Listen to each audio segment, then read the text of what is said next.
La Lanterna, a spotlight in Italian football, is a podcast that dives into the beautiful game seen from the eyes of two fans from the oldest team in Italy's point of view. My name is Fabrizio Cardone, Canadian and Genovese, together with my friend Matt Killen, an American-born and Genoa fan. Every week, we'll tell you all you need to know about the only team you need to know about, Genoa CFC. Plus, we'll have guests and provide updates from around the magical world of Italian football.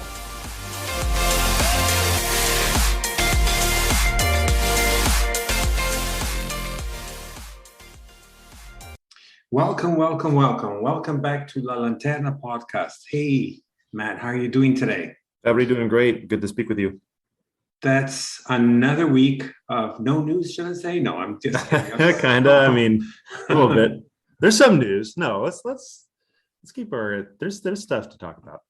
Well, I guess we said this a few times already, but essentially we were so used to Preziosi with his going to Radio Kiss or wherever he was going and sharing a lot of rumors, which half of them were true, half of them were just like to make people, move rumors in order to make things happen and whatnot. But now with the new ownership and Sports, our general manager, is basically a lot is more hush-hush. To whatever we hear is either based on journalists that are just inventing things just because they love to do that. So hence the comment that I had a while back calling them giornalai, so newsstand people, yep. or because they are agents here in Italy for players that are here in Italy that have broken the news somehow because they just are, how we say in Genovese, we call it chatelle, which is like rumor people. They love to say things. It's a good one for the vocabulary. I like that. I feel like I know some Italian myself. So this is not Italian. This is Genovese, chatelle. Sure. Anyway, so what has happened? Let's start with, I guess, the biggest one out of all, which is more of an outbound type of thing. So this is in my hometown. Yeah.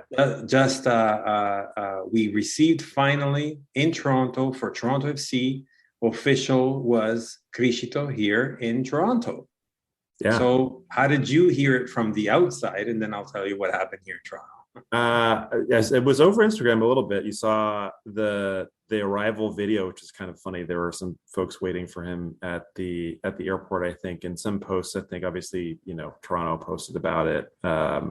And there were some of the Genoa fan pages too, even that had kind of posted or shared. I know the Genoa Canada fan club, as you know well, manning the account, had some updates too. So this was something that was interesting, but I guess we saw it coming more the last couple of weeks or so. So what did you hear on the inside, or what did you see? So I think you were talking about me on the Toronto. Yeah, exactly. Anyway, jokes on the side. So yes, it all started from rumors that has been happening since January. Yeah. I do want to specifically outline a few things that a lot of people are getting mixed up, because I think because of the desire of Criscito wanting to stay and the journalists and the fans. There was a whole bunch of mix up, and I think there needs to be put clarity out there. So essentially, Criscito was our captain. We know everything that happened this year with respect to at least what we can see. So let's don't mix the two, like what can be seen versus what are rumors behind the scenes. Yes. So essentially, the official news that I have was the fact that in January, he was ready to leave because by the new management, the new ownership, he's not part of the plans. Why? Right. Because of older generation. Why? Because of high price tag on him, like his salary and whatnot. But then his family was not too fond of leaving, or something to that nature, or him really, because he is indeed, for whatever reason, people don't think that, he is very, very attached to the jersey. Yeah. So he is essentially, he chose to come back to Genoa when he came back from Russia too. So he could have chosen any other team for that matter, right? But he didn't, and he stayed in Genoa. Having said that, his best also years of his career were also in the second spell here at Genoa. Right. Not that he didn't do well before, but, we knew who he was. And, he did a good experience also abroad, which you know, a lot of people think they're mercenaries, but essentially they are football players, and they don't necessarily only play for the jersey. They also play for what makes more sense for themselves. Anyways, this all long story short to say that he did want to stay, and the club want to keep him for different reasons, because of respect, because of and so on. So Right. they did offer him a management type of level of job at the club, but Criscito wanted to play still a little bit of a few more years. He still felt that he had to give out some little more. So this opportunity with his old pal Insigne came through. Maybe perhaps part of the contract with Insigne. I don't know. I'm just guessing there. That's just total guesswork. But anyways, so yeah, the January rumor was so true. He pushed it back because he wanted to help out for the mishap that unfortunately did not happen to stay afloat in Serie A.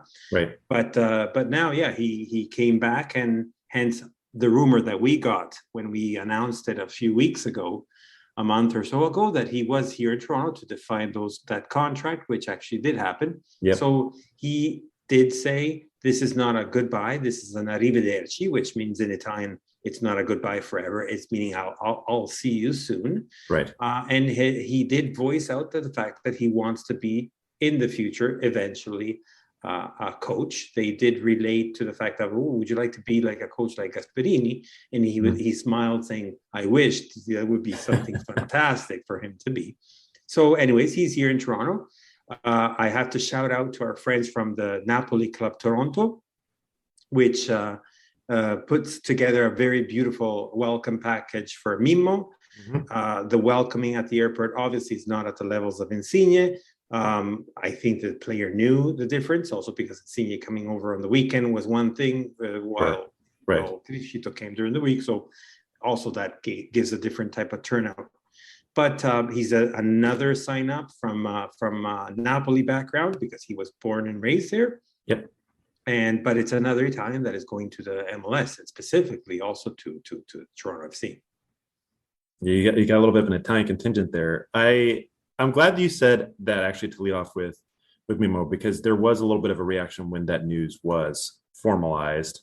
You know, this always seemed like this was going to happen too when he had that Instagram post at the end of the season, which I'm with you. Like, I don't really get how anyone can be a Genoa fan and look at him as a player that didn't care about the club or wasn't passionate. I guess maybe it's because you see some things like the comment and then something else.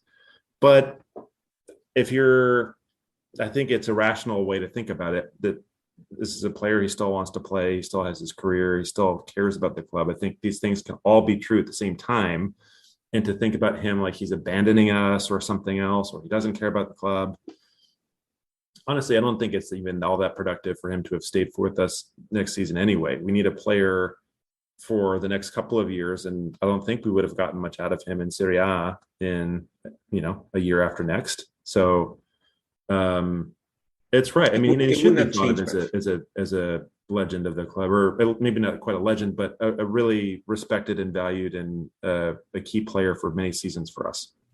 Well, one thing that I've always hear from the Italian side, which I do agree with them, that MLS is not at the levels of the major 4 or 5 in Europe. Totally. And no one's saying that is supposed to be that levels.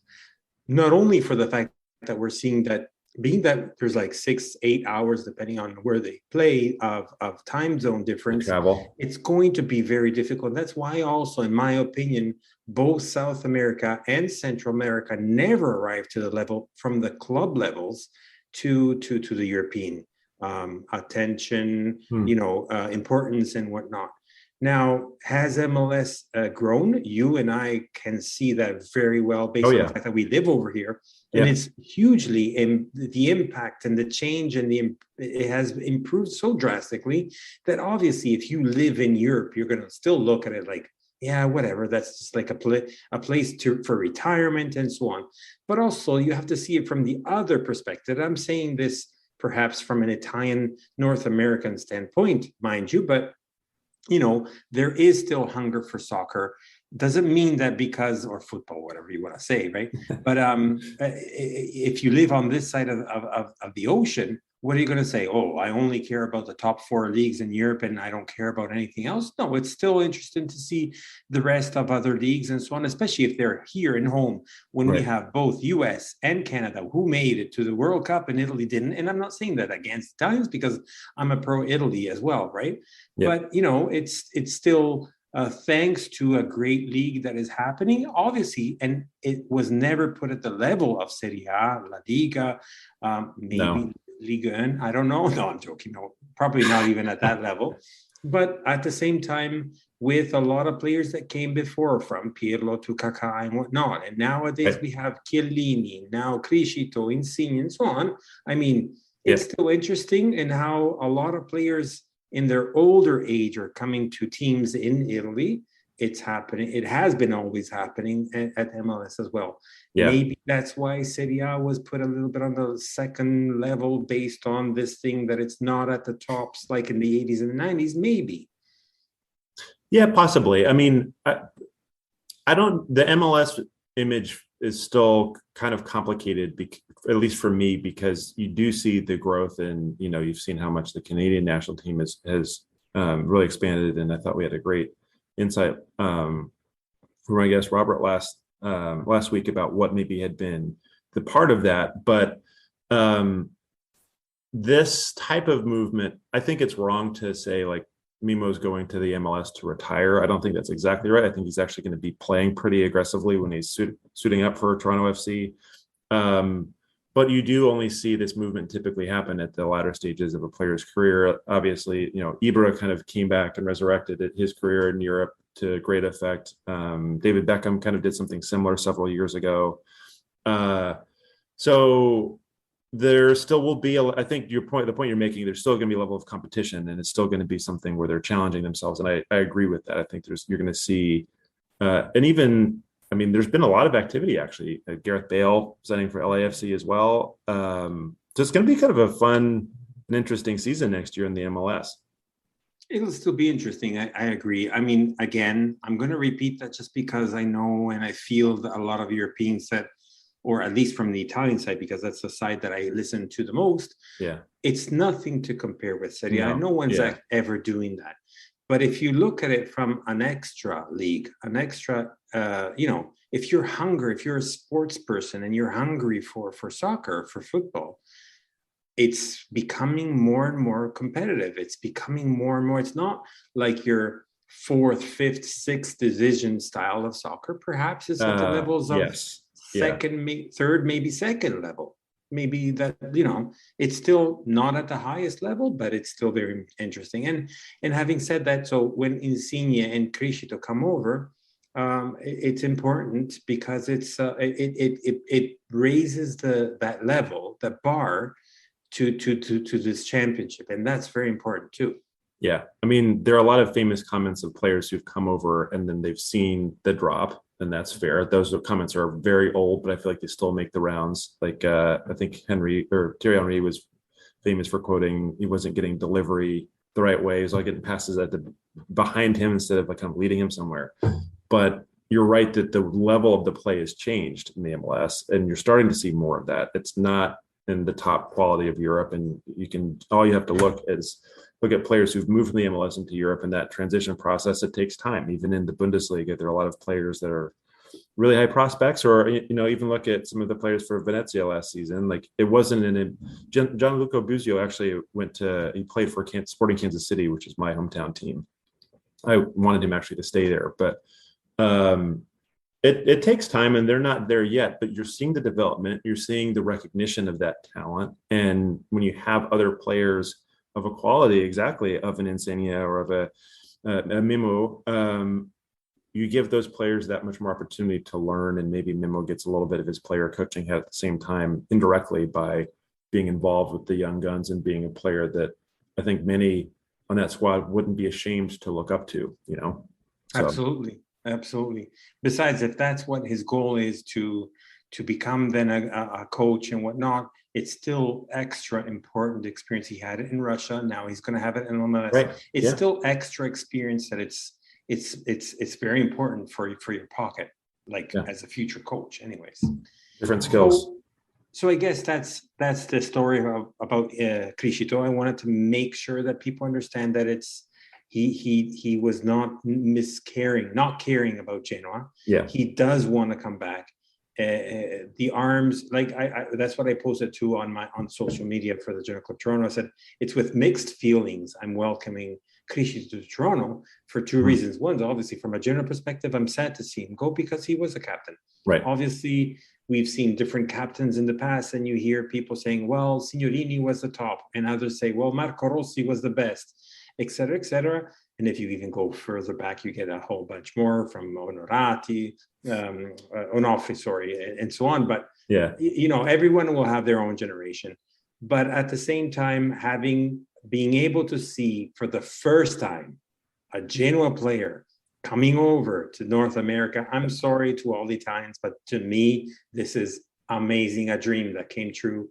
Only saw that briefly when I saw Milito coming over for an Inter game, like it was a summer tournament, but which was already under Inter, so it was not a Genoa player anymore. But this is like a former Genoa player just resigned, quote unquote, resigned from Genoa, and it's coming over to Toronto. It's not even like Los Angeles or to the Philippines, right? To Toronto. The I'm sorry, hometown but club. it's important. No, I mean, as we were talking about this earlier, just visualizing going to one of the either New York City FC or Red Bull New York and seeing maybe a couple extra Genoa shirts in the stands. That's not something that we've seen before, right? Absolutely. So hopefully you do get a little bit of that, and that's the great thing about Mimmo is he's 100% a Genoa player. I don't think people think of him as like a Zenit player or anything like that. I think you think of No, him as a Genoa absolutely player. not. It's like, sorry, I'm not taking away from the conversation from Criscito, but I remember reading this post about Nappi, and there was like there's comment. He posted something from sports, I don't know, some TV show in Italy. Yeah. And they said Nappi, which was a great soccer player for Genoa in the 90s, right? Mm-hmm. And they said he's a former striker from Fiorentina. I'm like, no way in hell. He's not labeled a Fiorentina. I mean, he did play there, but he is known to be a great soccer player at Genoa. Anyways, and that's what I'm trying to say. Is like, Criscito, yes, he's a Napolitano born and whatnot, but Right. he will go across North America. So I'm just also reaching out now to my 2-hour friends from Genova that are like, proud about their colors and whatnot. We have a former Genoa player that is going in all North America and is adding on top of what we're trying to do, which is putting Genoa more and more and more around the map. And that's what's important. And that's amazing. Yeah, I think you're 100% right, and I'm excited. Hopefully we get some fans that recognize Criscito in the MLS. I'm sure we will. So, and as you said, more and more and more Rosso blue colors around the stands around North America. That's what we want. That's what it's all about. Okay, so that was the biggest news about the transfer market because he's a legend anyways. Yeah. What else do we have, Matt? Well, we had a couple of signings that actually were confirmed this week, or maybe I think one of them was at the end of last week. Probably the most exciting one was Massimo Coda signing from Lecce as one of our strikers. And we talked before about him being kind of an interesting signing. I think any Genoa fan is happy to see the Serie B leading scorer on our team, especially when some rivals like Cagliari were also vying for a signature. But slightly surprising given seemingly he doesn't fit exactly the Spurs Blessin model. What do you think about the signing? Well, I have a couple comments based on the fact that I heard different things from different sides. So definitely the signing of Coda brings Genoa to a clear statement, being the fact that he was the top scorer in the Serie B for the last 2 years, with a whole bunch also of assists and whatnot. Yep. That shows to the whole entire category what Genoa is going to be doing this year coming. You mean business. So if they mean business, they're not here just to remain. They're here to say, yeah, we slipped, but we're leaving because I'm not saying that we're trying. I mean, I hope so. That's the goal that I would like to see, winning the championship. I guess it's for the 6th, 7th, 8th time now. But nevertheless, it's a clear message. Now, other people have said, yes, to your point, it's not necessary on Spore's type of a model, the youth talent that is coming out there. But they did say that they're going to do a mix of old players and new players to compensate the both based on the category and whatnot. That's true. So again, that's a good. Now people said, well, it was because the president put some pressure around it and whatnot. It doesn't matter. So yeah. He won the competition. Genoa won the competition. This was a player that was sought out from, I would say, the entire category. That's fair. Yeah. For whatever reason, Lecce was not going to keep him in Serie A. For whatever reason, because I still don't understand why wouldn't you keep him? Maybe because his contract was due. Maybe they were just looking elsewhere. I don't know. Maybe because of the age. Nevertheless, Genoa edged everyone based on it's still confusing because some sites talk about 2-year contract, other talks about 3. It's a $750 million contract per year per the player, and 2.5-3 million for the price tag, something like that. 70,000 euro per year. Yeah. But they edged out on everyone, and the player arrived. And what did he have to say? What did you hear? Well, he was excited. I was parsing through the translation, so bear with me if this isn't exactly right. But I think he had a comment about first of all, he addressed kind of the goal scoring need, and to win games you need goals. And it seemed to sort of reaffirm his confidence in being able to do that, which is something kind of cool to see on an announcement. But he did also reference, I think, the project of bringing Genoa back, of the club, of the heritage, and the fans. And it seemed like all of those things together, and I'm sure that the salary mattered, but I kind of read from his statements that sort of the heritage of the club and the passion of the fans was part of the decision, which I thought was pretty cool.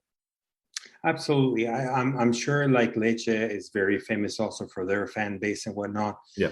But probably going towards, if I may say for him, towards the end of his career, on a high note with a Serie A team, because let's face it, like compared to whatever he was playing before, he did play a couple of seasons, I think, in Serie A, not necessarily doing very well. I think with Benevento and perhaps Carpi. Now I can't remember now. I think he did play for Benevento. I think you're right.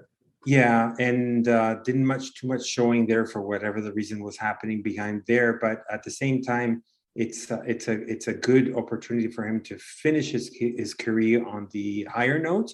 And that was the biggest fault that people mostly put it towards our general manager Spores or whatnot. The issue was that last year we lacked on scoring.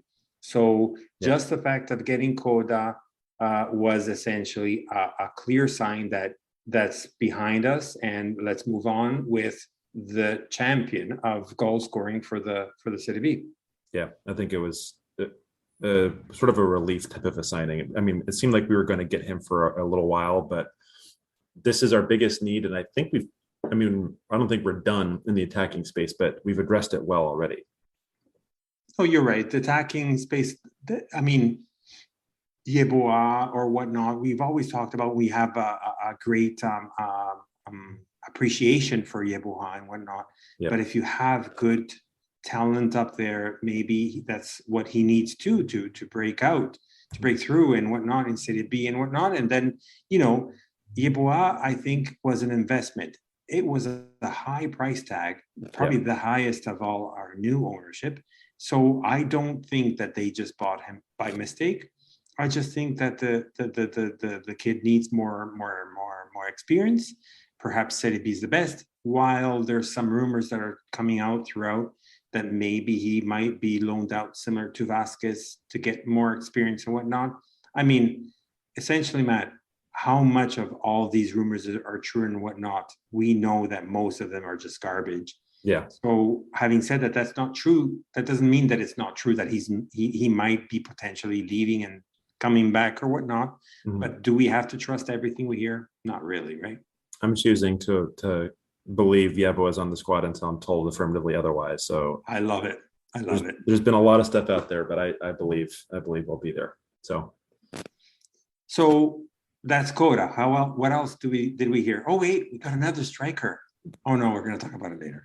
Yeah, we can talk about one of the potential departures. This is more in the rumor category, I guess, but this is also, I think, pretty close to being a done deal. So Cambiaso, obviously, player we weren't expecting to have in Serie B. I think even if we were staying up in Serie A, we were going to lose him. Everybody kind of knew Cambiaso was probably the last year we're going to have with him at Genoa. A lot of rumors about him going to Inter.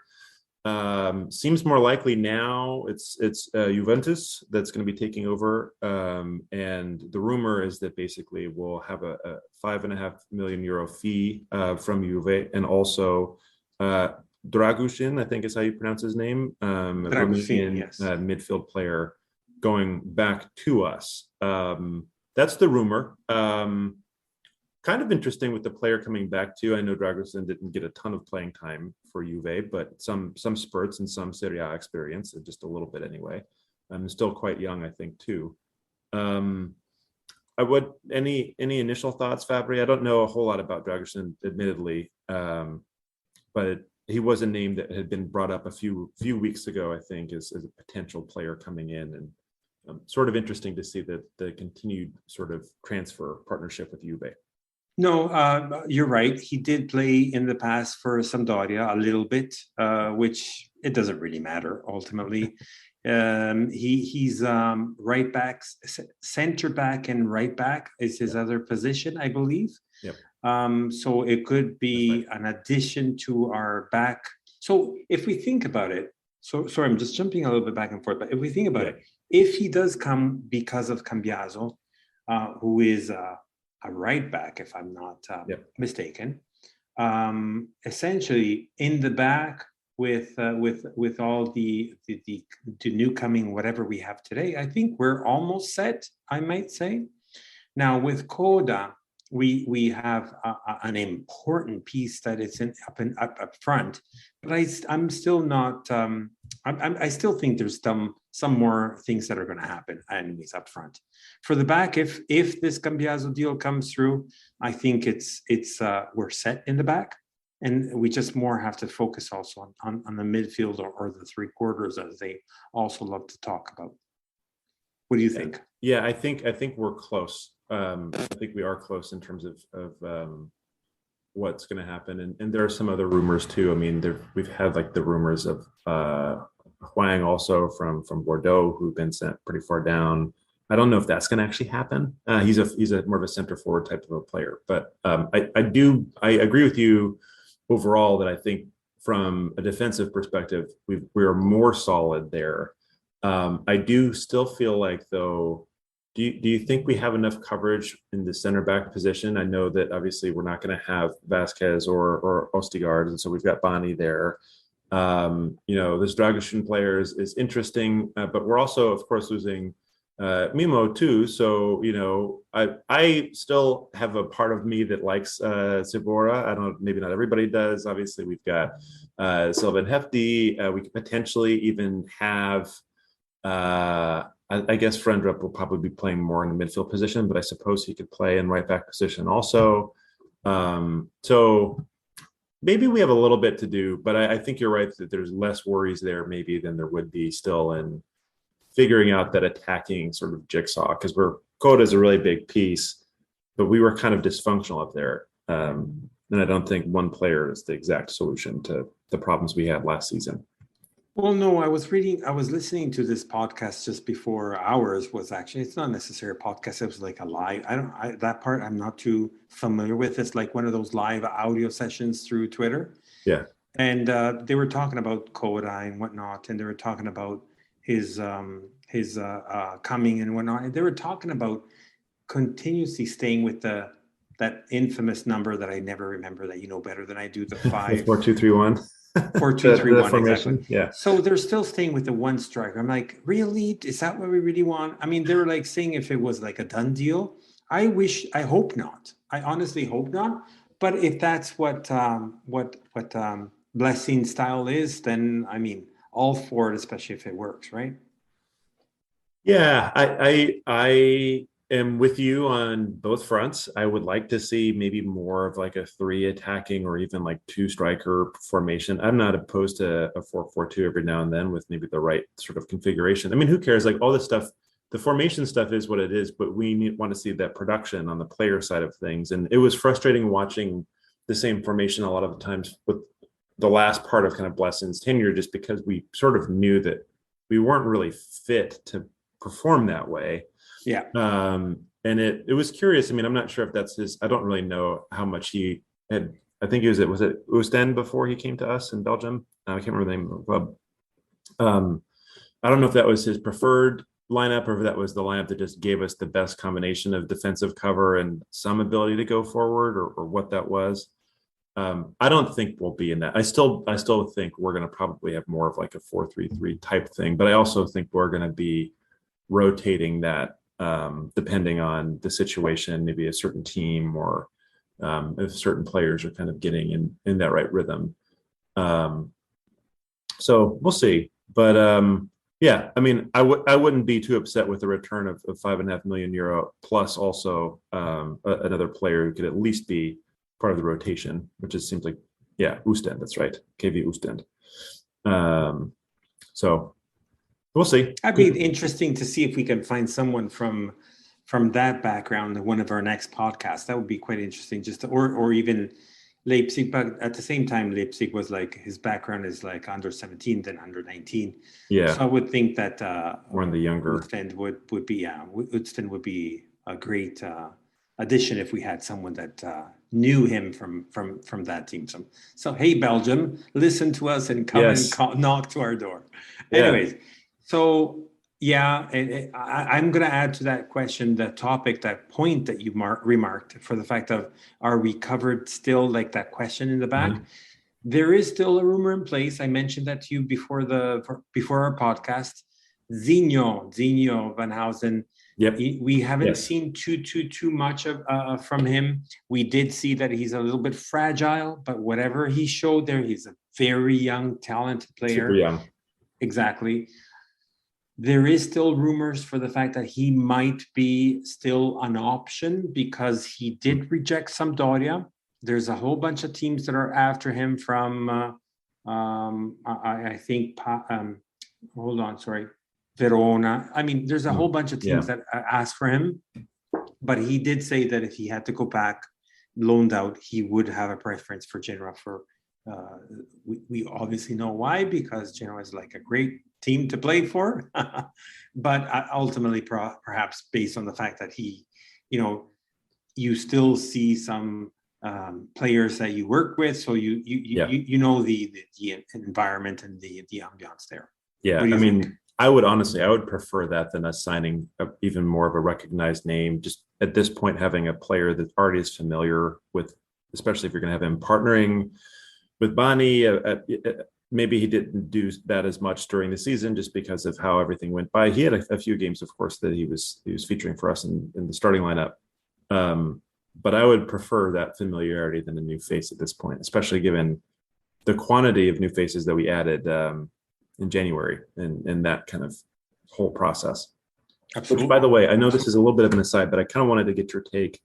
This maybe is old school thinking, maybe not, but I've seen some things around, and this has been popping up in different articles really since the season ended. But there have been a lot of comments about, there's a lot of activity, obviously, in January. We brought a lot of players in.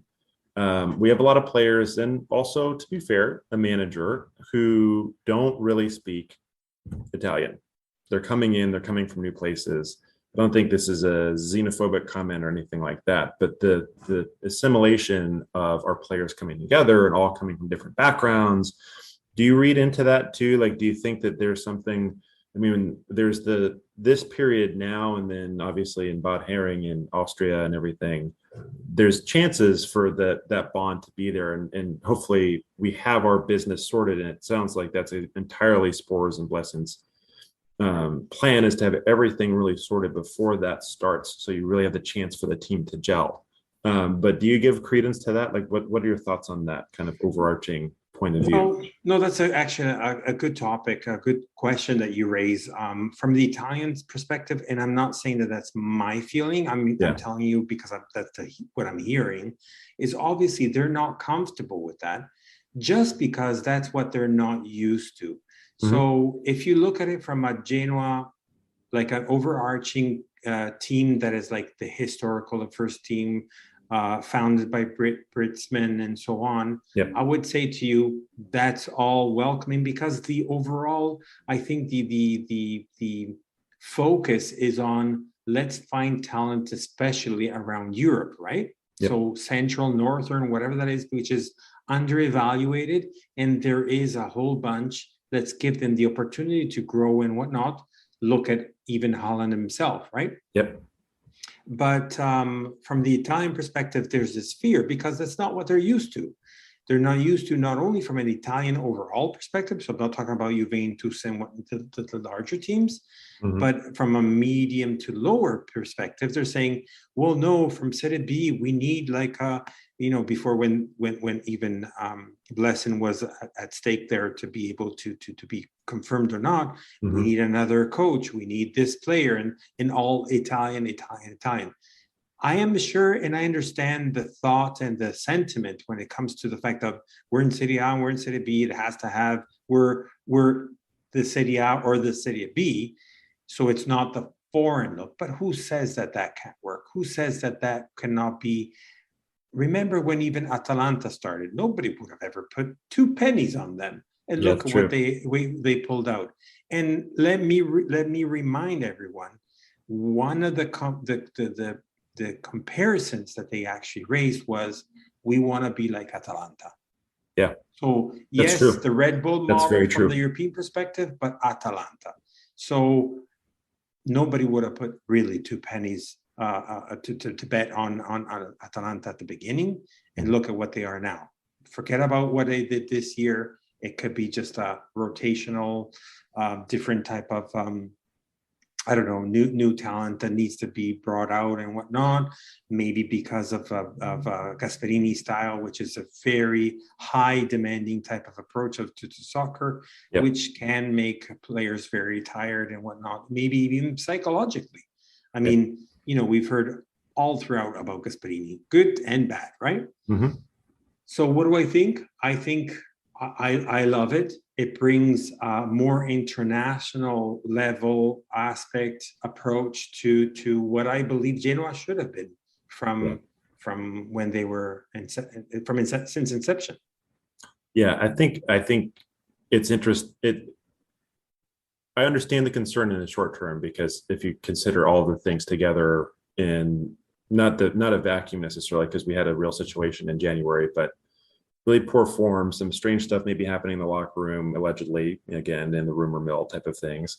And then a lot of players from a lot of different places who may or may not be able to communicate all well with each other. I could understand that perhaps as being a contributing factor to a maybe minor degree into us not, getting to where we wanted to go at the end of the season. But at the same point, and exactly to your comment, if we're bringing in the right talent and that assimilation is still happening, and I think it would be much more damaging if you had different schools of thought with how the club is being run and the direction and instruction that Blessing is giving to the club, than having people from different places and perhaps needing an interpreter to understand exactly the direction. So, Actually,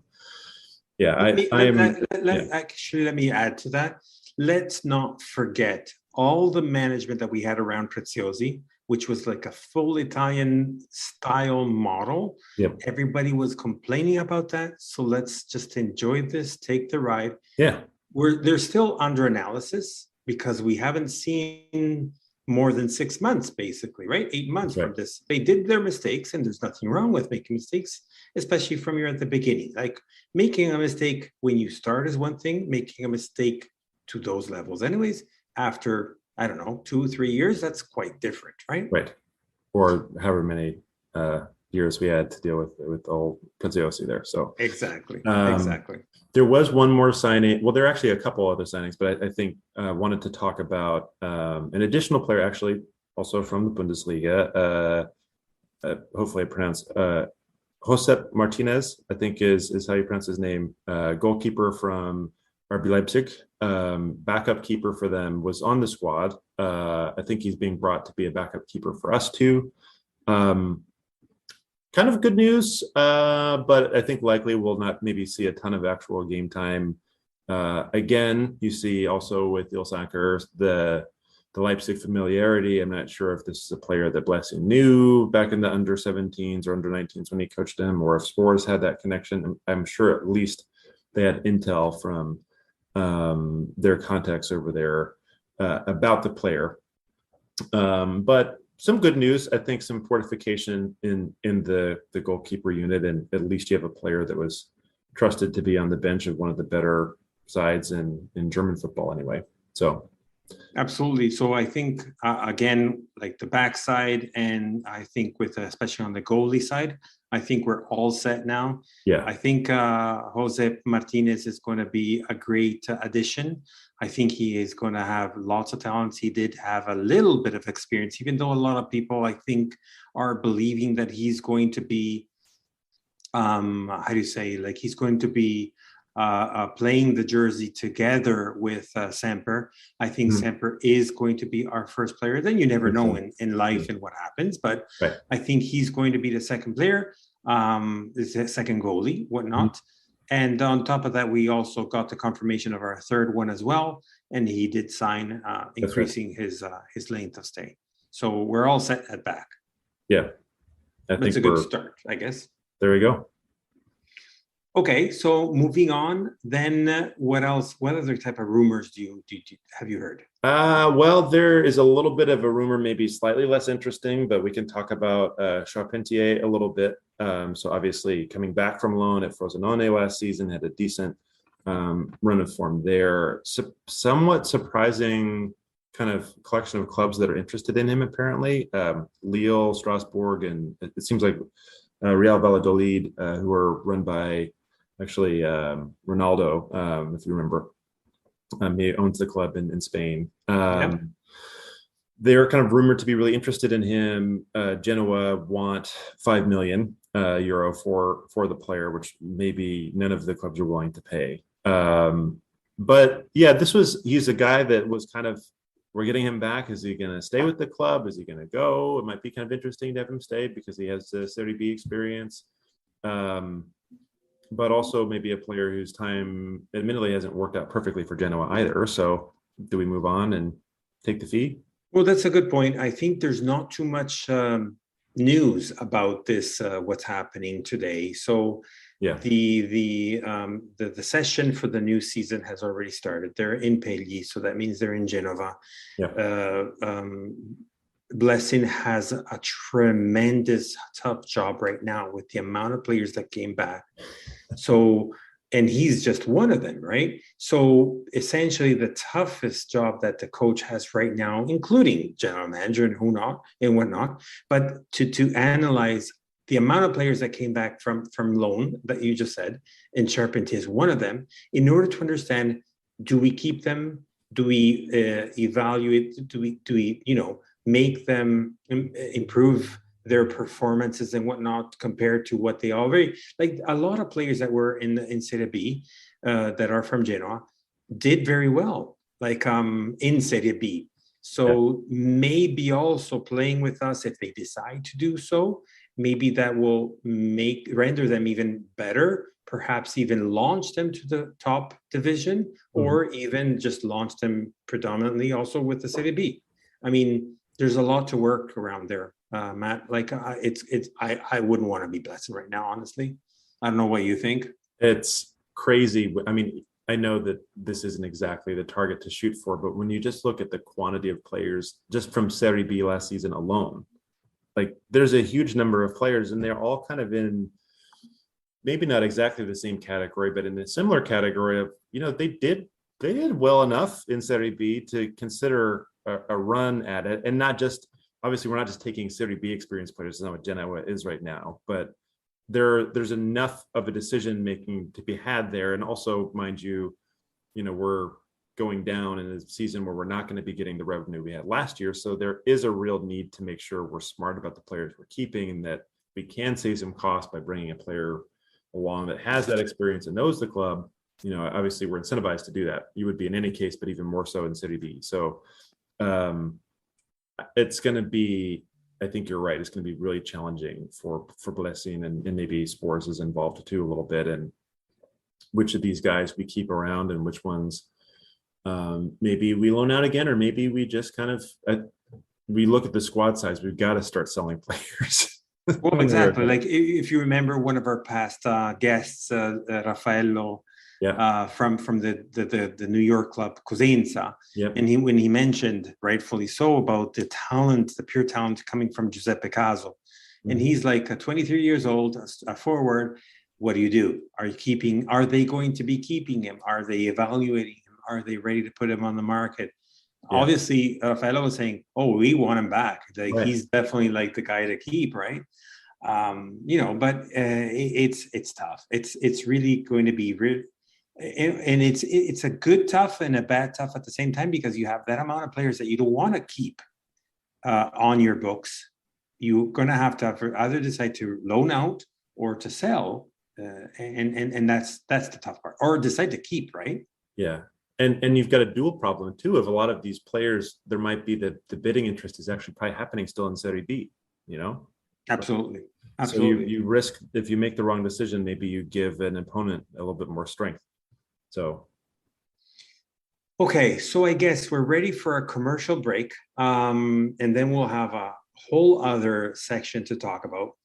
Let me remind you, today we don't have a special guest, but because we have so much to talk about, that we thought that we needed the full episode to talk about all this stuff, because there's so much that we have put off based on the fact also having all these amazing great guests. But absolutely, there's so much to cover. And even though the news are still keeping tight because of our management style and whatnot, of the new management style, there's still so much happening, especially because of the launch of the new logo, brand. Let's call it brand, the new brand of the new Genoa. Lots of things happening. The Instagram is blowing up. Advertising, and we'll be right back.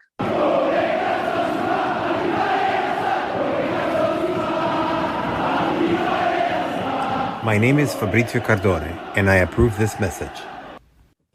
And we're back after our commercial break. So, Matt, last little glimpse about, shall we call it rumor? Should we call it transfer market, or wanna-wish? Make-A-Wish Foundation Genoa edition. So we're talking about Haaland. So what happened? This is crazy. So wasn't he in Marbella in Spain? I think was where he was. He was in some sort of off-season training thing. And there's a picture of him. And I actually, when this first got sent around, I thought it was either somebody like literally with some strange like photo cutout of Erling Haaland or a Photoshop, because he's standing there and he's next to some guy. I don't know who that guy was. Maybe you know. Personal trainer. Was his trainer, and he's wearing a Genoa kit. So he's got the kit from this past season, and yeah, it was pretty funny.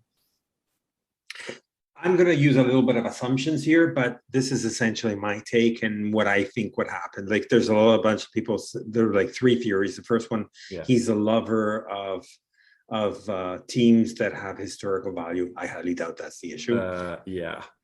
Or he's a player that has a huge collection of different jerseys. I don't think so. Yeah. I think the third one is Østigård gave him a jersey, his national team, which we know that Østigård was actually well appreciated since his last season here at Genoa.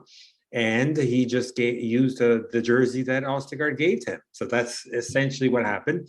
Haaland, actually, great athlete. I really wish well for him now that next year he's going to be in Premier League. It's not going to be easy, because one thing is playing in the Bundesliga. There's nothing against Bundesliga, sorry for our German friends. But, Bundesliga is one thing and Premier League is quite a different thing. So I really wish well for him. Yeah. Anyways, so the guy never stopped training. Essentially, that's what I was going to try to get at. So in the summer break, he went down to Marbella, part of his in Spain, part of his, I guess, partial vacation, but he is still training every single day.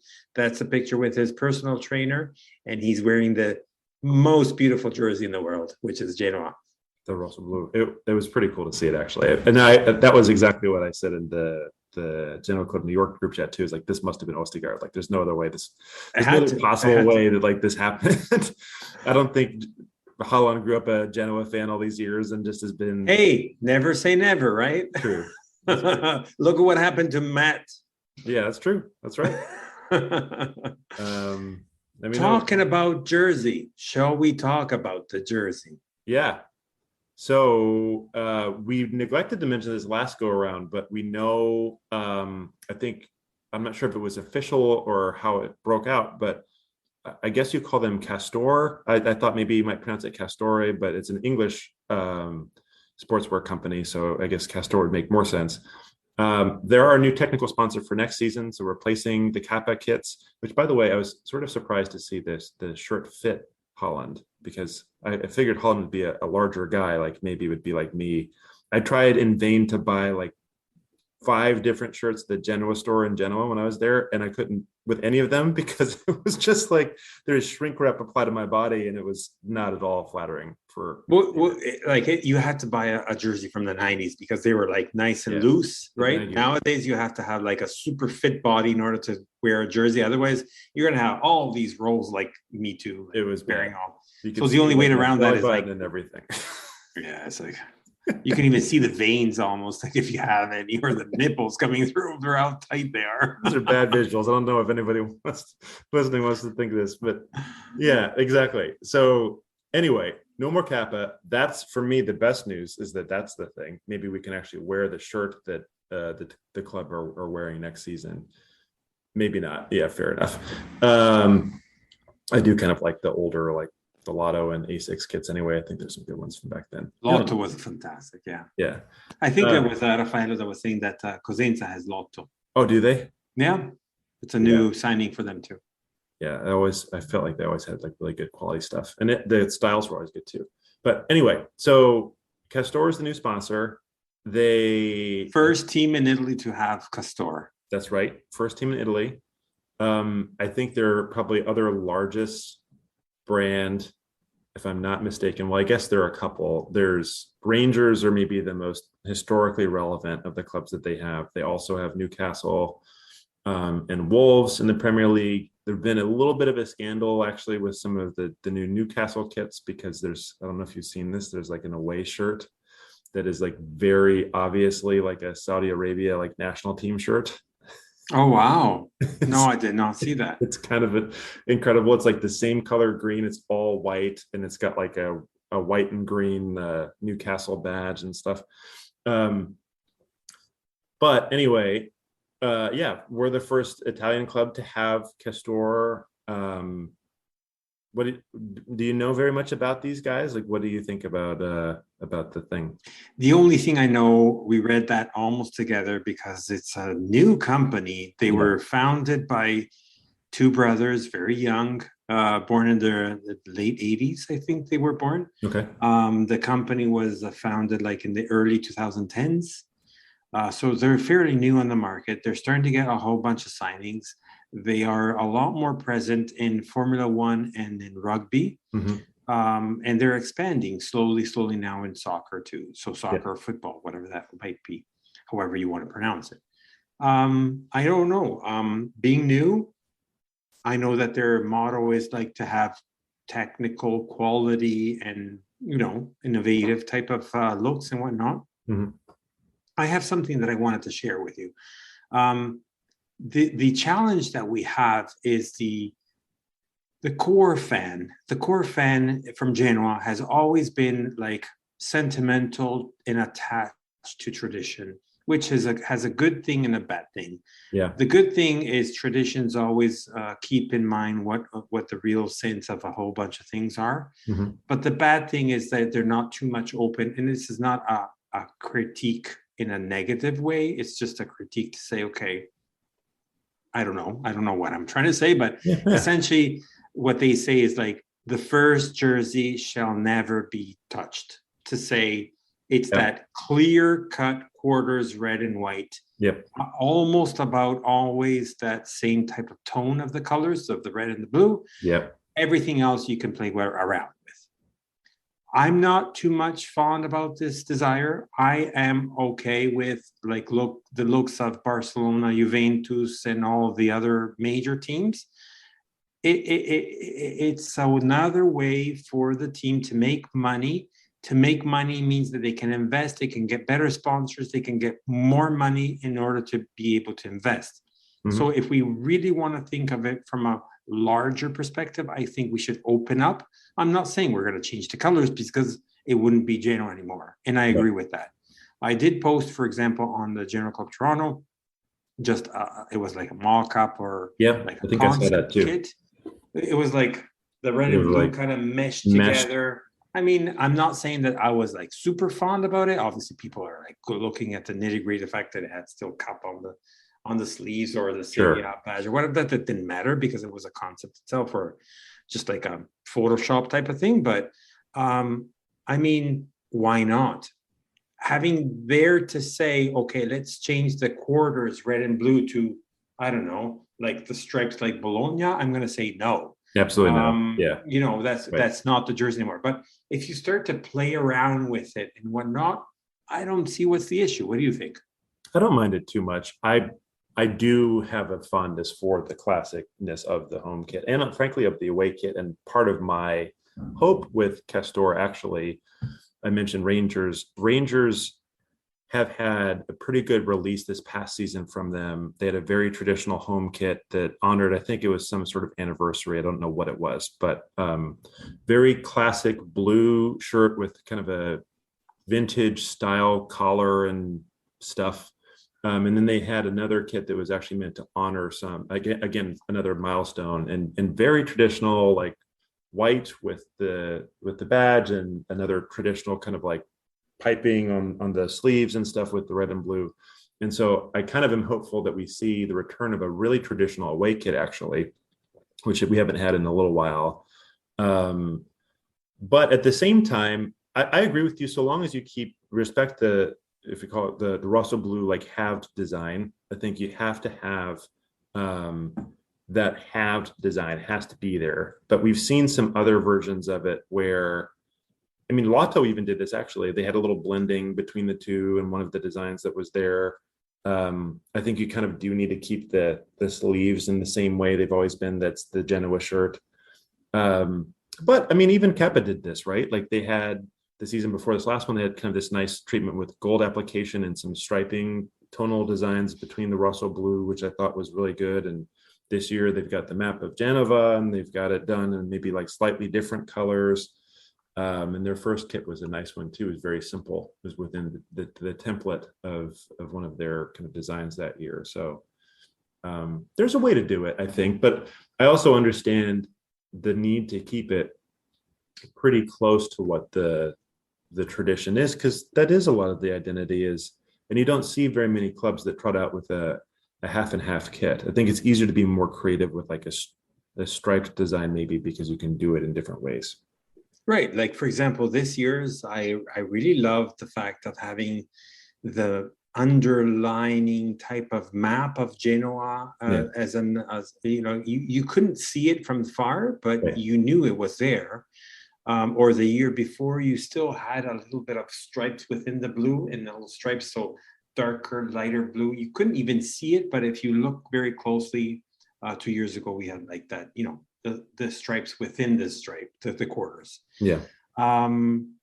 Yeah, no, I'm with you. I'm always for the red and blue. That should never change. But if you have a little, in my mind, I'm challenging people to open up their mind. In fact, the fact of having these stripes, as I just mentioned, or the map, it just shows you the possibility of being able to be a little bit inventive around that. Now, from there to change it drastically, like, you know, something that is a little bit more like Barcelona style, where they were changing everything and whatnot. Yeah. I don't know. Like, that can be challenging for the traditions, and I'm all for traditions if it makes sense.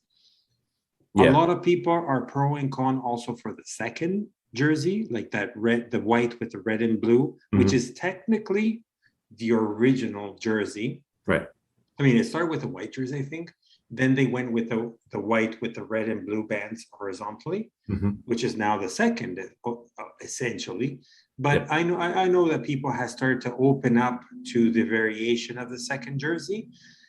The third, which is something that has happened only in the recent years and whatnot, everybody's like open for it. And essentially, if I don't know if you look at the numbers, but the numbers of the third jersey, I think outcast the first jersey. Oh, really? So well, that makes you understand that there is hunger. Like, what are you going to do? You have the jersey, other than the sponsor, you have the jersey from 2 years ago, 4 years ago. Are you going to buy a new one next year? Unless you're like buying it because you're putting in the name of a new player that is like super important. Why would you want to buy it immediately? Unless you like gain 10 pounds under COVID and stuff like that. You need a new, a new kit. Yeah, it's difficult because the Genoa look, and this is something that I guess, I mean, maybe this isn't as much of a problem with some other teams in Italy, but I feel like so many teams in Italy have a really traditional design. Like part of the problem is the look is such a classic look. I mean, for both the home, there aren't very many clubs actually you can say this about. Both the home and the away shirt are pretty much like the design by itself stands by itself. You don't need to do very much to change it. But it's a blessing and a curse because, and you saw this also with Lotto too towards the end, where they were taking the same designs, but then it's a new template that Lotto has that season, and it kind of just doesn't really fit that well with the template that they have, so it doesn't look that great. Then maybe like the band is placed too low on the away shirt, or they've got some strange other, like there's that one, they have like the white designs that came in on the shoulders, and it sort of looked out of place with the rest. Oh God, yeah. Or sometimes if you're talking about also the main jersey when they had that white stripe right in the middle between the red and blue, that was just like horrible. It's like, what is this? So it's tricky, but I think you're right that generally, I mean, also this season actually I thought was kind of clever from Kappa because I don't actually remember seeing like the white sort of subtle supporting designs even on the home shirt in a Genoa kit. So there are other ways to be more inventive about how we're presenting the shirt, how we're making it feel original, how we're kind of trying to represent the club's image. I know not everybody liked this one, but I really did like, was it the away or the third kit from 2 seasons ago with the cross on the kit, representative of the Genoa flag? I love that one. That was the third kit. Yeah. That was the cross of St. George. Yeah, that's right. And that was just like beautiful. I think I remember a while back Milan. Inter had it, but it was way sleeker and nicer and smoother the one that Genoa did. I thought so too. It still felt also like Genoa's identity. Of course, it's on the badge. It's part of, and also part of the coat of arms of Genova. So it's obviously a history there. But there's ways to do it. Let's say that again. Genoa, the Republic of Genoa, that's right, has given to England the cross, the St. George's cross. And actually, I was talking to my friend Elisabetta, shout out to her from Vancouver, and she's a Genoese and Genoana. Yeah. And she was telling to me, that they owe us arrears. I'm like, what? Yeah, because they had to pay like some sort of a fee every year, and they have it stopped. I don't know, at a certain age or a year or whatever. So they owe us arrears. I guess it's become like some sort of a joke right now, but England owes that St. George cross to Genoa's when they wanted the friendship from the super powerful fleet from Genoa in the Mediterranean in order to do their commerce through the business, and that's where they got it from. Oh, that's the history. It was always confusing to me where that started from. Was it England? So yes, essentially like to do business in the Mediterranean because there was a lot of pirates and whatnot. Yeah. And the Genoa fleet was predominant back in the 1200s, 1300s, whatever that might be. Yeah. So England said, well, in order for me to come in the Mediterranean and be protected because you are the power, right? Mm-hmm. May I use your flag? And then since then it started to take on, and that's crazy. It. I know. I didn't know that history. Yeah. Well, the more you learn. So I guess the other part of news there. So yes, Castor are the sponsor, and by the way, there are a couple of clubs that have either released already their kits for next season under Castor's partnership, or have had like training kits or something. So if you're interested in this kind of thing, you might want to start Googling that and checking it out. It might be a little bit of a preview, at least for some of the training shirts, which actually don't look that great, but you can see some of them out there in the wild. There's some other clubs that have it. I think actually, was it Wolves? There's some other club that had that. But the news for us Genoa fans, I think, is July 10 is when they're going to unveil the new, presumably the home shirt, I think, for the coming season. So what Stefano, our director in the background that is today is not with us, but nevertheless, he has mentioned to us that on July 10th, Helbiz is going to have a live show of the release of the new kit. So let's all stay tuned and see what's happening. For now, nothing has been leaked. It's hard to have those things leaked anyways, but nevertheless, the interest is out there. I'm super hyped. It's a new technical sponsor, especially for Italy. I know that you said that there's like some ifs and buts out there, but I'm hyped because if they do want to continue, they do have to stay on top. Did you hear the sponsor that AC had for No. Puma? 30 mil a year. Oh my God. They just renewed it. 30 million a year. That's crazy. Because I think another 3 years or something like that. I can't remember the numbers, but the years wise, but I know it's like 30 million a year. So we'll eventually get there, I guess, right? Hopefully. But it's important. Totally. I mean, if Castor wants to have a foot in the Serie A and in Serie A, because that's where the attention is and they're gonna have to they have to do a good job. Yeah. And that's including the training part, right?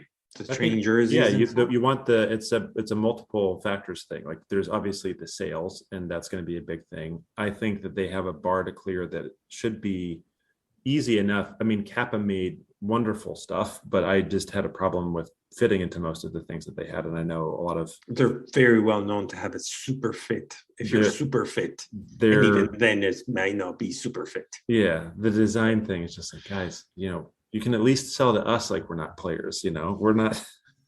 I don't want to. Yeah.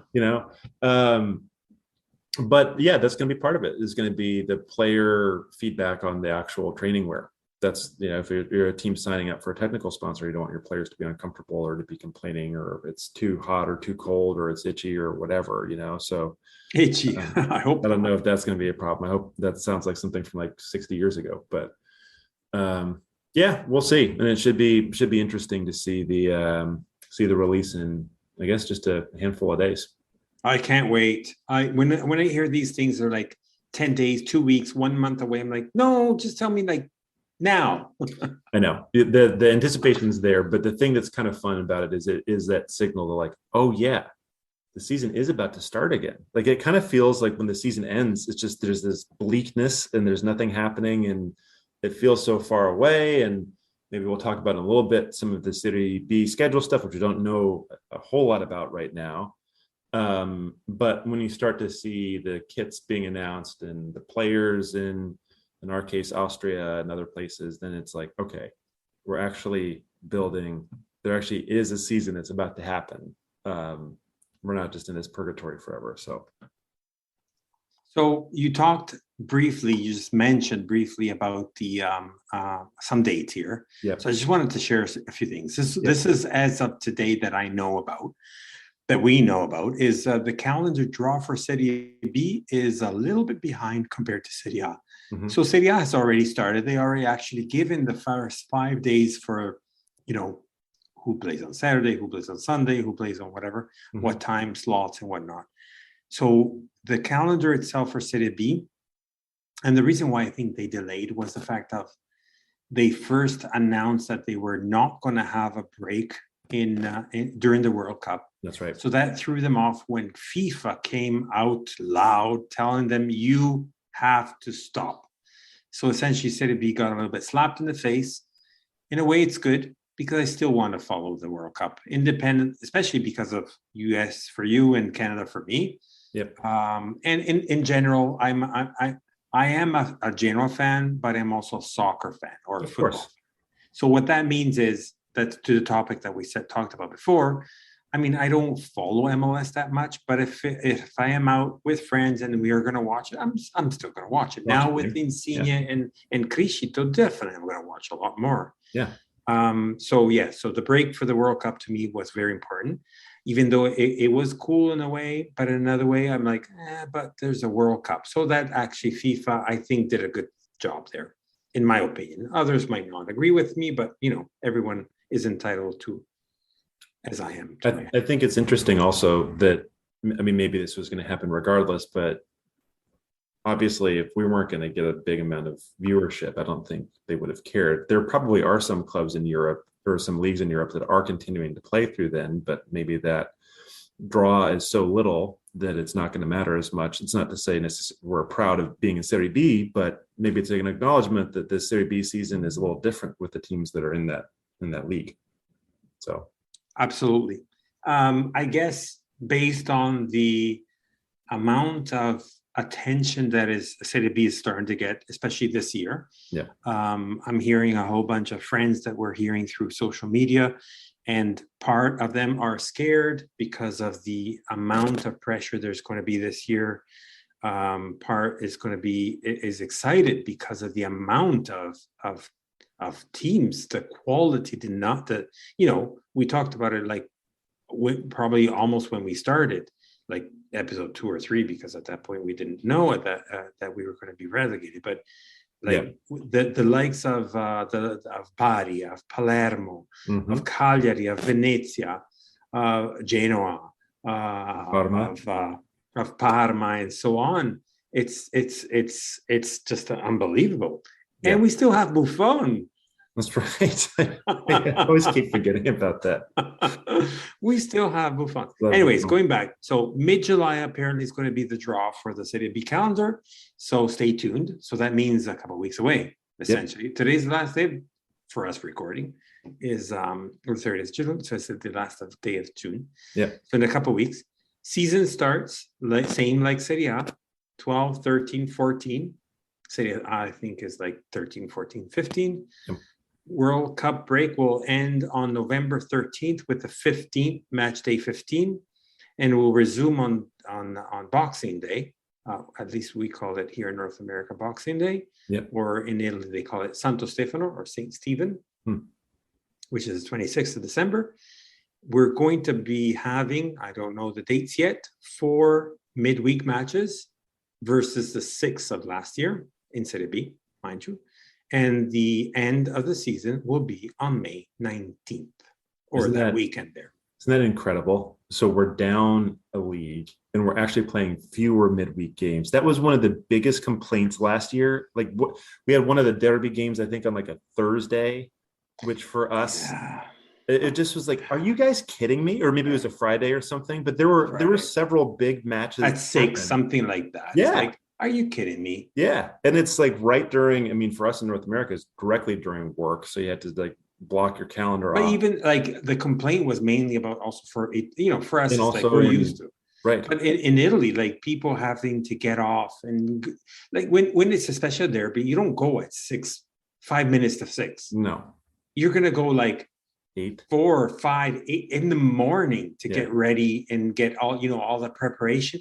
You went there on the Bologna game, and you probably have seen the effects of that organization. Yeah, it's huge. And imagine, these are not pros. These are just like people like you and I that perhaps have done generation after generation of experience and whatnot. But you're still not a marketing company that is like, oh, I know how to do this and I do it here, there, right? Well, it's also all analog. I mean, I don't know if you saw, there's this awesome video actually of the tifos being built the day of, or perhaps the day before the last match against Bologna, and everything is hand painted.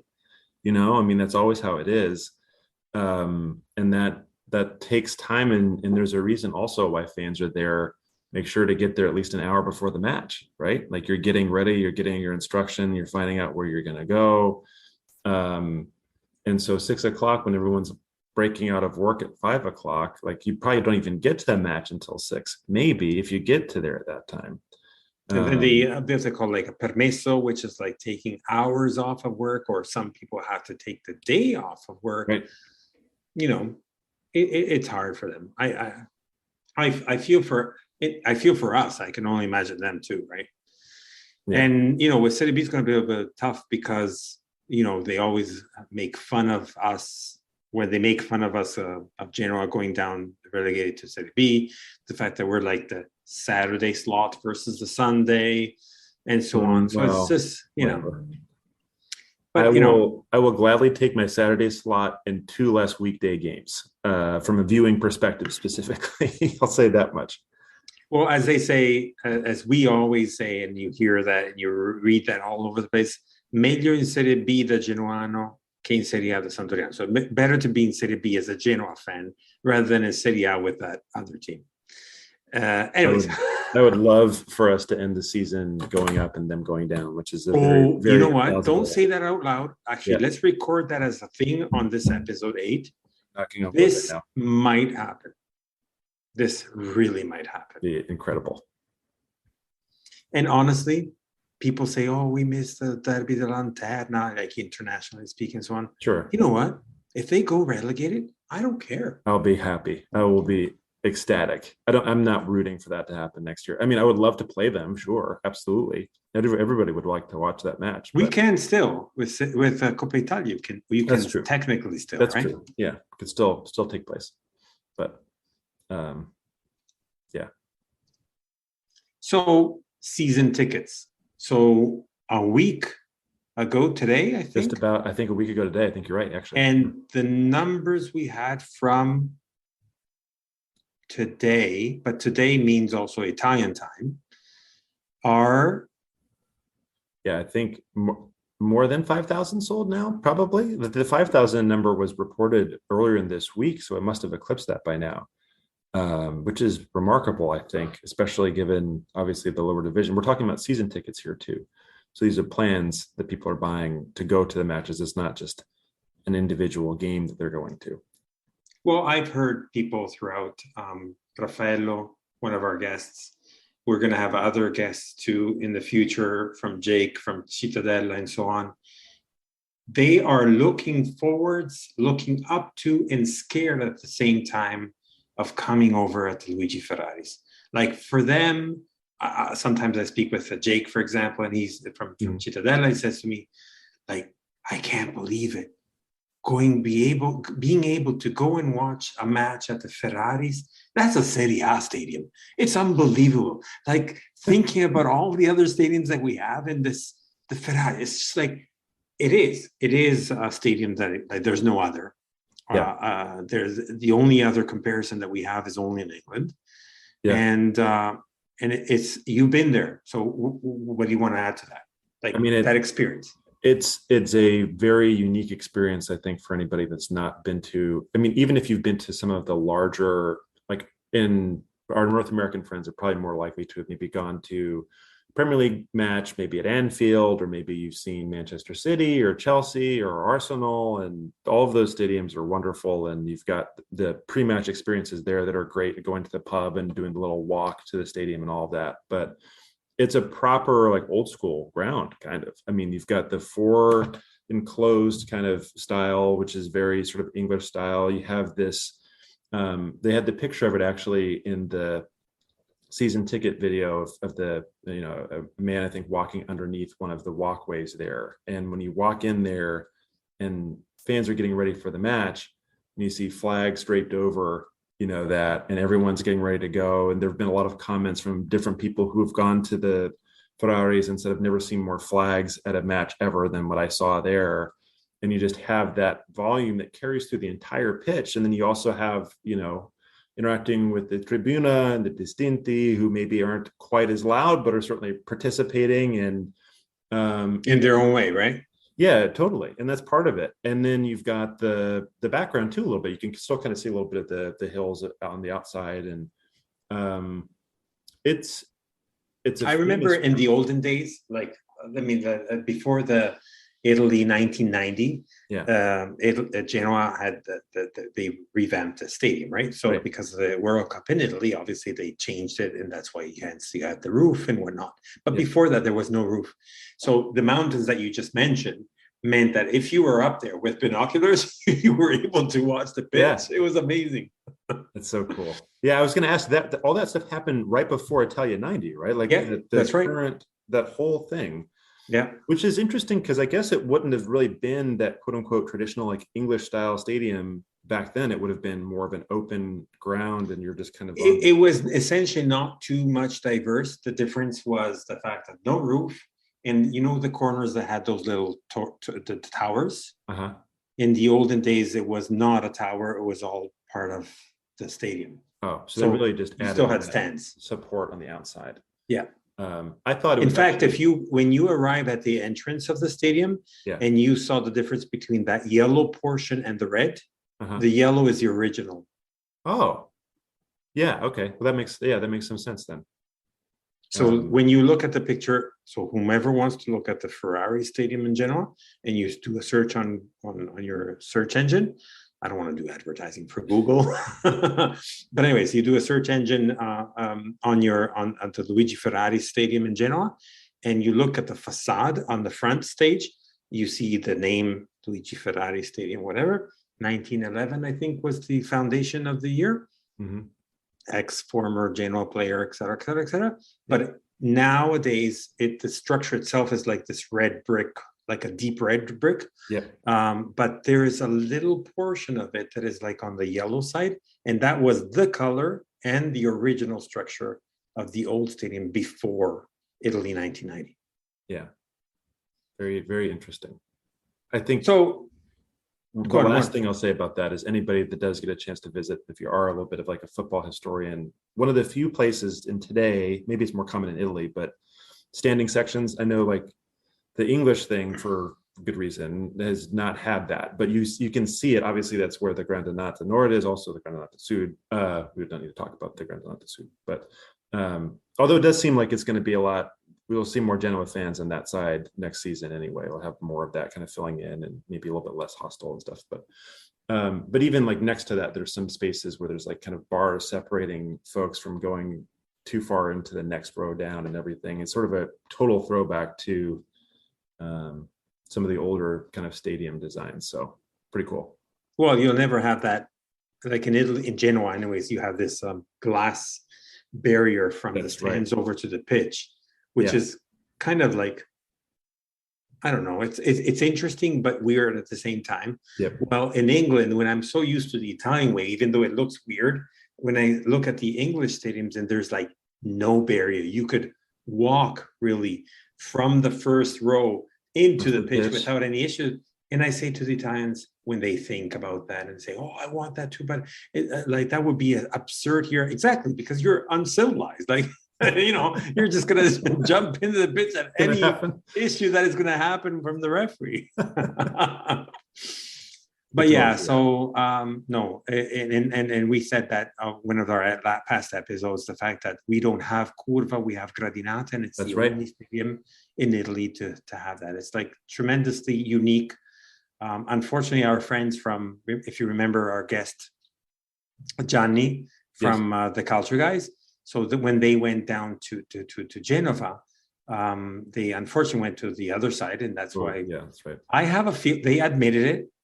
They didn't admit it, but they have a little bit of sympathy for the bicycle type of fans. Okay. Yeah. Only the ciclisti. That's only because the only time when they went to Genova, unfortunately, that was the match that was happening at that time. So they could have either way happened, and unfortunately, that's what happened. So were they in the Nord then, or were they in the Sud with them?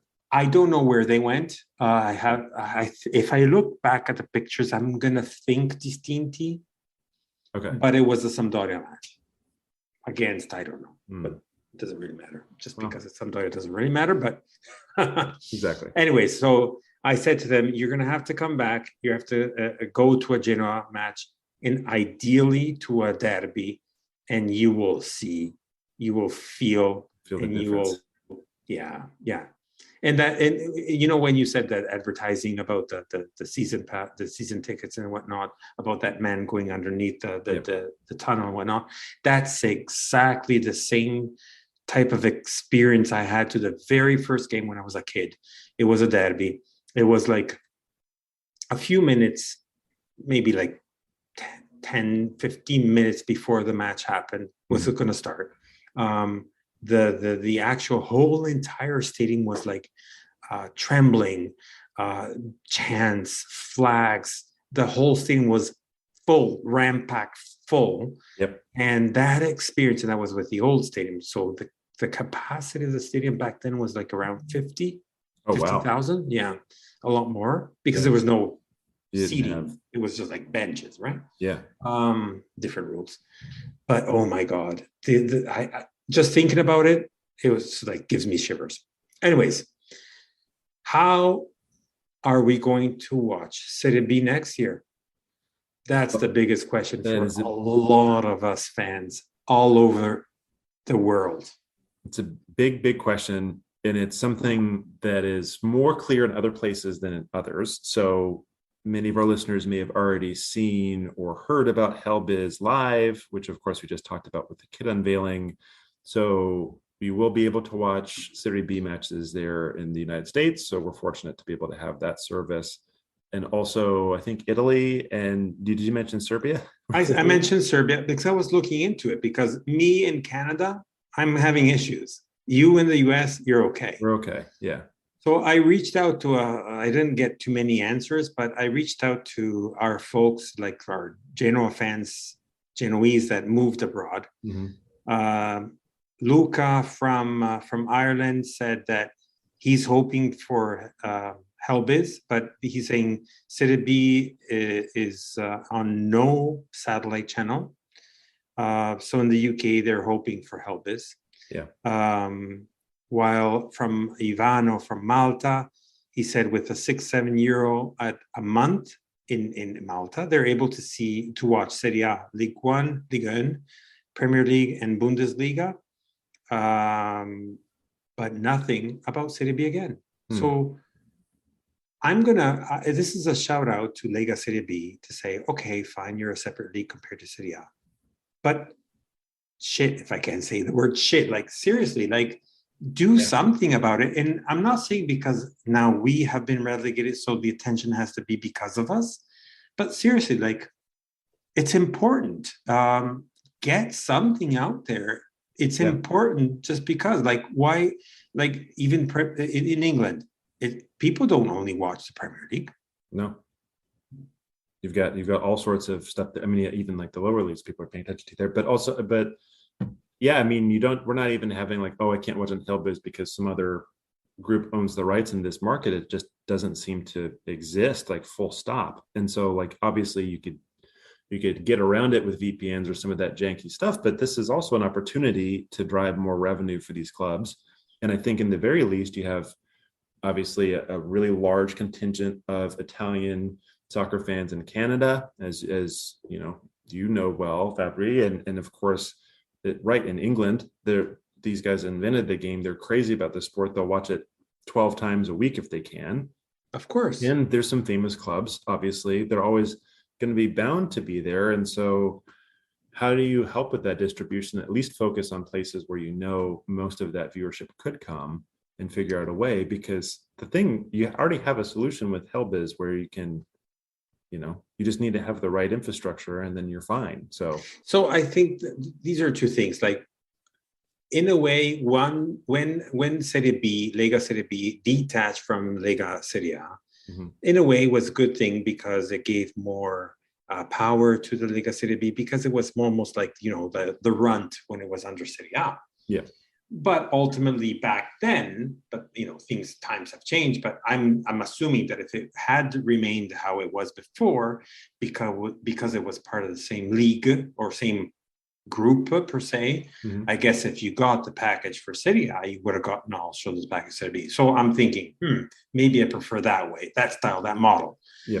But nowadays, then it detached, so there's a lot more money, something. It has changed since it detached from Serie A. Yeah. But I mean, you know, Italy always stands a little bit more behind when it comes to technology and things like this. And when it comes now to TV rights, this is one of them. And I guess I'm whomever is going to listen. I don't even know if it's going to get to anywhere. But essentially, what I'm reaching out to say is like, Serie B, wake up! Like you need to somehow, one way or another, look at what Helbiz has been doing. Are we saying Helbiz is not ready yet? Have they not reached out to the different countries enough? I don't know. But I'm also looking at Lega, essentially, whether it's through partnership with Helbiz or whatnot, to you know, to Yeah. wake the F up. Well, and I don't know if the problem is they just didn't. I don't know really. Do you know the deals about the Helbiz and Serie B? I don't know what that thing was, but the only thing that I can really think of that would make sense is if Serie B are kind of sitting to themselves and saying, all right, so we've got this contract with Helbiz, but they gave us this amount of money. And for that amount of money, we can give them access to these markets. But we can't just give them access to all of the markets. We're going to need to charge more for that. Mm-hmm. And so we need a partner to come along and meet that value, or we need them to up their bid or something so that they can access more places. And then now you get into this weird thing where Helbiz don't know if they're going to get their return on that because they're not sure where the viewership is. It just feels strange that it's only Italy and the USA. I would have thought that they would have had at least the UK baked in there. Canada would be a really logical connection given some of the traditional access of Italian football. I mean, I'm actually jealous. Some of my friends that I've met through work here in New York grew up with, I think there was a channel you could just watch Serie A games on or highlights or something in Toronto. That was something that never really existed in the US until ESPN started picking up rights for the Champions League games and stuff. And even then you're just watching that. Oh, here in Toronto, you're talking about? Yeah. So yeah, we had this channel called Tele Latino, Yep. which is essentially was getting just some rights, not the entirety of the rights. Right. Either from the Lega or from RAI, the RAI Internet. So they, for a while, they had deals with RAI. Yeah. Then RAI got it separate. So they start to fetch out some different rights on their own. So they get Italian rights for certain things versus others. It's bizarre. Yeah. Well, that's the other thing too, is that technically if they had the right to do it, I just don't know what their agreement includes. Like I've seen this before, being in the content sort of distribution business in one way or another in the past. Like if you're an owner of the content, you can also sell it in a way, depending on what the contract prevents you to do. So obviously, like there are enough questions here that something says that something hasn't been met, if it's not the value or if the contract doesn't allow it or whatever. But hopefully it gets fixed, because I think it's going to be beneficial for the league, not just for us fans. So, and I guess indirectly what we're doing is also being, I don't know, like some sort of like sponsors for Serie B right now, because that's where we are right now.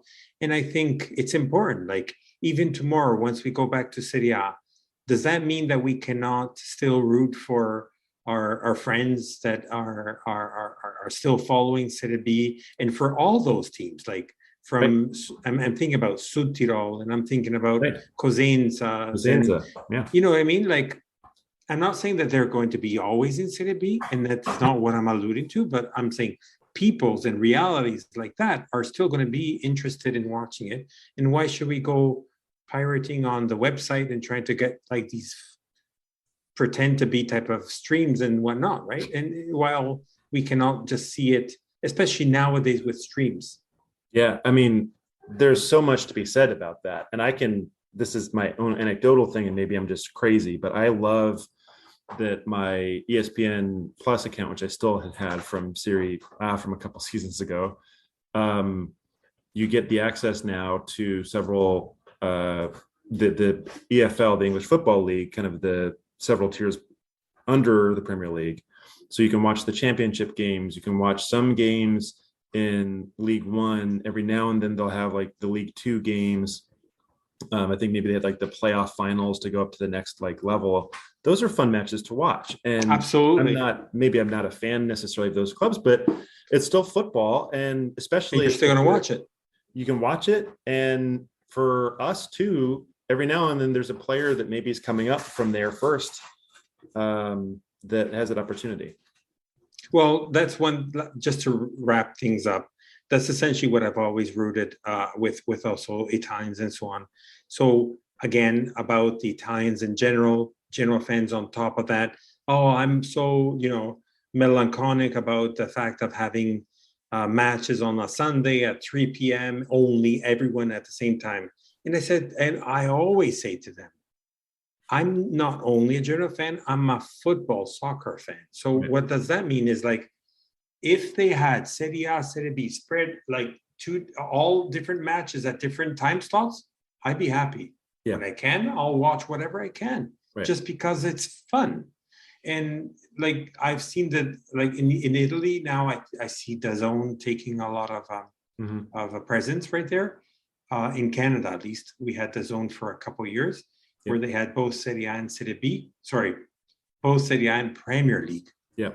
And now it's all to Fubo TV. So now Fubo TV has both Serie A and Premier. But it was interesting too, because they also showed like the Canadian Premier League and all the different levels that you were mentioning too. So it's now what I'm trying to say with all this is like streaming is readily available for all different countries, for different realities. It's a lot easier compared to before. Just work on it because people are hungry for it.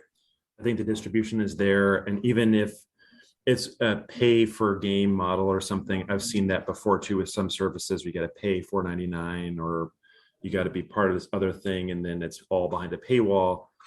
I think people will pay it. And just even having that deal and getting that extra however many, euro you can get, it's going to be meaningful to the clubs too. So yeah, hopefully something happens between now and the season start and you have that distribution. And we don't have people using black boxes and stuff like that. Exactly. Lastly, before we leave, I'm going to say I don't know how much official it is.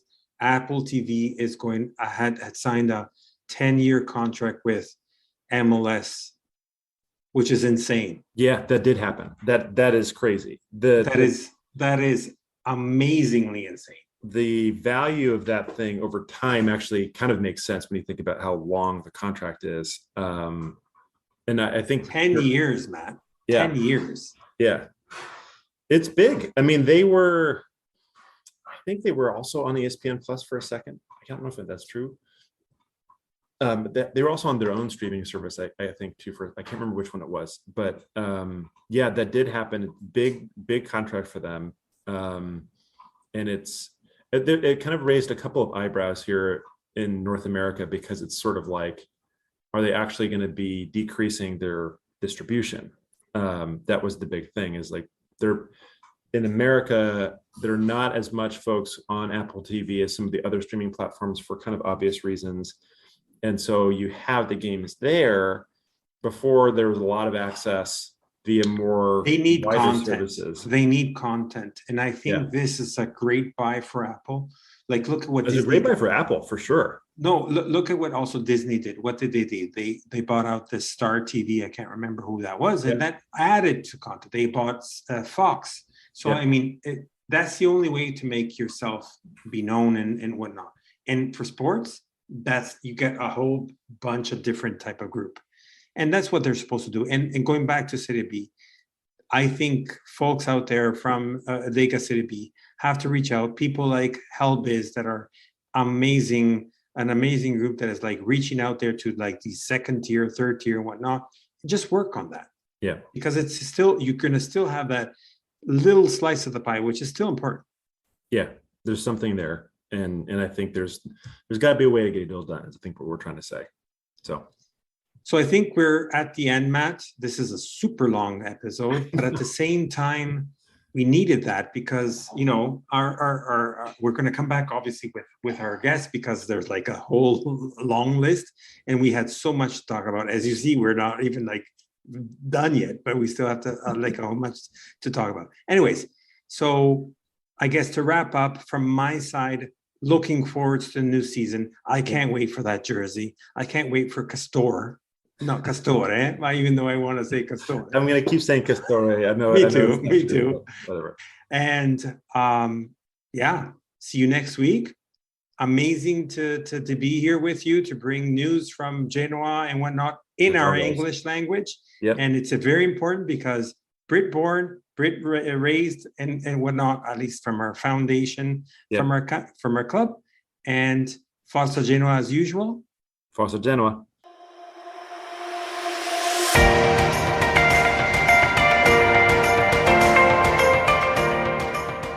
You've listened to La Lanterna, a spotlight on Italian football, a podcast powered by Genuani Si Resta.